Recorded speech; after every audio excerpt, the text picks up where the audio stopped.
While earlier Jordan, UAE, Tunisia and now Saudis restoring ties with Syria, with like more and more Arab nations restoring relations with Bashar al-Assad and helping in ending his isolation.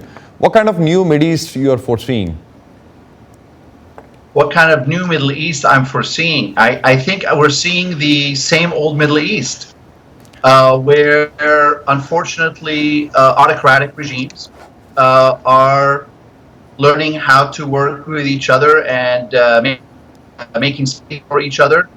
But generally speaking, at the expense of reform, human rights, and democracy.